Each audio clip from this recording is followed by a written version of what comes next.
Belakangan ini siapa nih? Yang pulang sekolah atau pulang ngantor kehujanan? Wajar aja ya, karena Indonesia ini memiliki musim tropis. Tapi pernah gak sih di benak kalian kepikiran, air hujan yang sejatinya dari bumi lalu naiknya ke langit menjadi awan bagaimana ya? Mimin akan sajikan untuk kalian semua, terkait gimana sih proses terjadinya air hujan? Mungkin masih banyak yang belum tahu atau bahkan lupa. Oke yuk simak!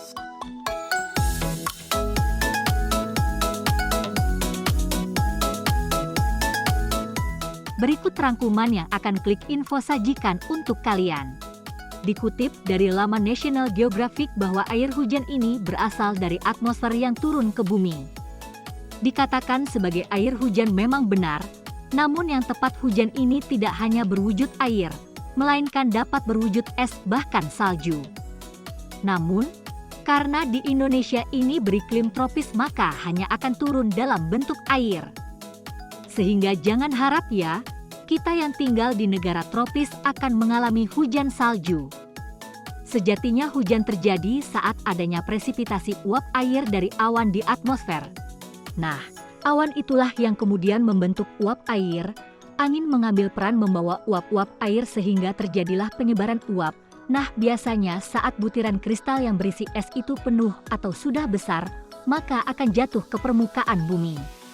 Proses-proses itulah yang disebut sebagai hujan atau presipitasi. Proses turunnya hujan ternyata memiliki dua teori loh. Yang pertama ialah teori kristal es. Nah, mendengar teori yang pertama ini, membuat kita membayangkan bagaimana kristal yang dingin itu. Teori ini menggambarkan kristal es yang memiliki bentuk seperti awan yang sangat tinggi karena ada deposisi airnya. Makin banyaknya uap air dalam kristal itu akan membuat awan makin membesar, karena terpengaruh gaya gravitasi bumi. Maka kristal itu akan terjatuh ke bumi. Lantas mengapa hujan tidak berupa kristal es, melainkan berwujud air? Hal itu dikarenakan saat proses turun ke bumi, kristal itu melewati berbagai lapisan bumi yang panas. Teori yang kedua ialah teori tumbukan. Dijelaskan di teori ini, pada butiran air di atmosfer memiliki ukuran yang berbeda-beda sehingga kecepatan jatuh ke bumi pun akan berbeda juga. Teori ini menjelaskan bahwa butiran yang besar akan jatuh ke bumi lebih cepat dan sering bertabrakan dengan butiran-butiran yang berukuran kecil sehingga butiran itu pun akan turun lebih cepat ke permukaan bumi. Nah, kalau kalian lebih prefer ke teori pertama atau kedua nih? Dari kedua teori tadi, proses terjadinya hujan melalui beberapa tahap sebagai berikut. Proses yang pertama ialah tahap evaporasi. Tahap ini merupakan proses penguapan air yang terdapat di permukaan bumi, baik daratan maupun perairan. Penguapan ini terjadi karena peningkatan suhu di bumi, sehingga membuat air di permukaan bumi menguap ke atas dan menjadi awan.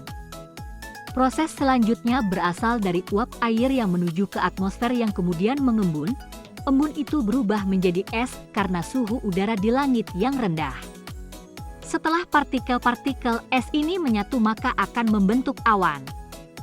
Proses ini dinamakan kondensasi.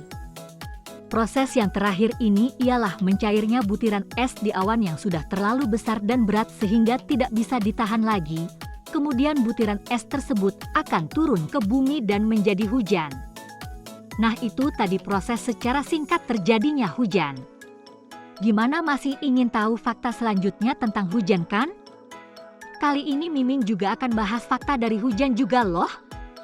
Yang pertama terkait ukuran air hujan. Dari proses di atas mengapa hujan yang turun itu biasanya berupa hujan yang sangat kecil dan lembut ya? Padahal mulanya saat di atmosfer berupa es. Nah, mesti banyak yang bingung nih. Kok bisa ya?